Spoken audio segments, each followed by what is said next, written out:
Thank you. I yield. Thank you to our chairman. Now I recognize the gentlewoman from New York, the former chair, Ms. Clarke. Thank you very much, Mr. Chairman, and I thank Ranking Member Swalwell for letting me waive on to today's subcommittee hearing. And thank you to our panelists of witnesses for excuse me, joining us today. Before I begin my formal comments, I'd like to associate myself with the sentiments of Ranking Member Swalwell regarding Congressman Sylvester Turner. We are grateful for his service to the people of Houston, Texas, and to his family and loved ones. We extend our deepest condolences. May he rest in peace. When I introduced CIRCIA back in 2021 with Ranking Member Thompson and Chairman Garbarino, I did so because I recognized the important need for increased visibility into the cyber incidents affecting critical infrastructure and the importance of a central hub for cyber incident reporting in the federal enterprise. I worked with many of the witnesses here today to get CIRCIA across the finish line, and I appreciate their ongoing efforts to make sure that we get the final rule right. I also appreciate Mr. Swalwell's work encouraging CISA to effectively engage with the private sector on the rule. I agree with my colleagues and the witnesses before us that there are necessary improvements to the proposed rule, but the urgency of implementing CIRCIA remains. And I hope the new administration will work quickly to modify the proposed rule and publish a final one without undue delay. I have two questions for our witnesses. First of all, to all of our witnesses, without a well-defined cyber incident reporting rule and harmonization process for CISA, we run the risk of agencies across government issuing a hodgepodge of duplicative cyber incident reporting requirements. How will scrambling to comply with multiple incident reporting requirements affect security? And then secondly, many stakeholders have weighed in that the proposed CIRCIA rule defined covered entities and covered incidents too broadly, unnecessarily increasing the burden on the private sector and potentially overwhelming CISA with too many reports to analyze. Indeed, CIRCIA instructed CISA to identify subsets of entities and incidents subject to reporting requirements to avoid that outcome. You give me your thoughts on that. We'll start with Mr. Aronson and then work our way across. So on the first question, we'll just echo some of the things that Ms. Hogsett said about the time that information security teams are spending on compliance.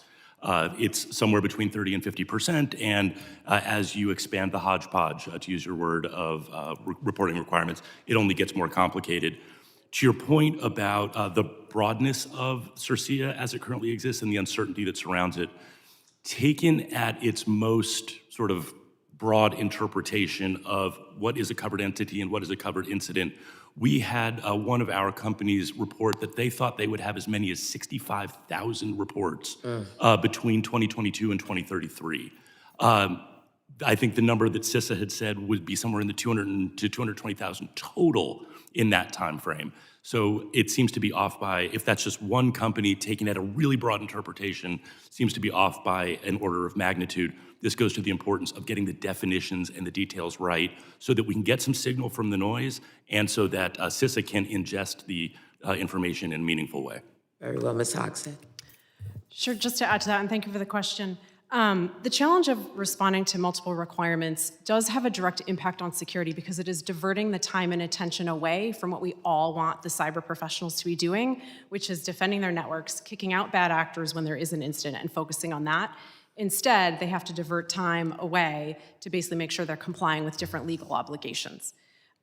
With respect to the definitions and covered entities within CIRCIA and the proposed rule, this committee was very thoughtful, and Scott just alluded to it, to make sure that the law would be crafted in a way that we get signal from the noise.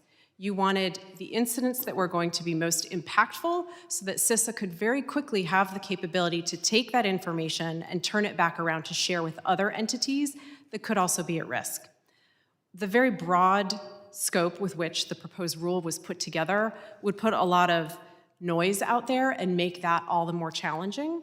For instance, the definition would potentially capture operational outages that have nothing to do with a cyber incident, and I don't think that that was really what you and the committee had intended in crafting that law. Very well, Mr. Meyer, my time's up. Yes, thank you. Congresswoman Clarke, I think that we have to deal with the fact that the reporting requirements right now are extraordinarily fragmented. And the CERC itself, Cyber Incident Reporting Council, at the time in September 23, identified 45 different reporting regimes, 22 agencies, I believe. I can only imagine that the number has increased since then. CISA has indicated that they expect 300,000 entities to be responding to these kind of requests. I can only imagine in the absence of clear definitions around the terms that you folks identified and staying close to the intent, in the absence of revising that and refining that and making it operationally practical for companies to respond, the system will get overwhelmed. The system in government will get overwhelmed, and the system in the operating environment will also get overwhelmed. The critical point here is that during a major cyber incident, when we are essentially in a triage mode, we can't take people and divert them from their frontline responsibilities to detect the problem, remediate it, and respond and recover. So we believe that this particular rule needs to be reconstructed to align with your intentions. And if it doesn't, we're going to be doing more. As I indicated, it'll create more harm than good. Very well. I agree with everyone on the panel has said on the answer to the first question. On the second question, I'll just briefly say that on the idea of the definition of covered entities, CISA decided to kind of try to narrow the scope by the size of the company, by going to the size of the companies, which I think does help in terms of removing some of the small, medium-sized businesses that we might not want to report, but it doesn't get to the risk issue, right? So you're going to have a lot of large very large companies that have a lot of incidents, echoing what we heard from others here, that are going to be reporting a lot that is not of the same value as if we did it based on some kind of risk feature. Very well. Thank you for your indulgence, Mr. Chairman. I yield back. Gentlelady yields back. I never